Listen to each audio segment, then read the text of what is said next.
আসসালামু আলাইকুম। ওয়ালাইকুম সালাম। ওয়ালাইকুম আসসালাম। ভাইয়া, ওয়ালাইকুম আসসালাম। আপনাদের একটি প্রশ্ন করবো, আপনারা যদি উত্তর দিতে পারেন তাহলে আপনাদের জন্য একটি পুরস্কার আছে।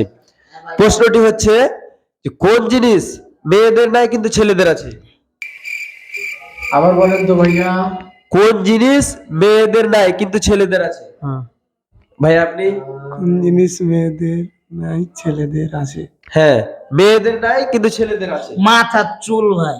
না, আমাদের ছেলেদেরও কিন্তু অনেক বড় বড় চুল থাকে। কি ভাইয়া, থাকে না? না, থাকে। কিন্তু এখন বলতে হবে যে কোন জিনিস মেয়েদের নাই কিন্তু ছেলেদের আছে। বেড়া বেড়া ছেলে কিন্তু মই দেয়, কিন্তু বেড়ে ছেলে মই নাই। না না, রং অ্যান্সার, হয় নাই। টুপি। টুপি? না, রং অ্যান্সার, হয় নাই। 5 সেকেন্ড সবাই। 5। ভাইয়া, হ্যাঁ। আর মাত্র 2 সেকেন্ড। 2। ভাইয়া, টাইম আপ। আপনারা যদি কেউ জানেন তাহলে অবশ্যই কমেন্টে জানাবেন।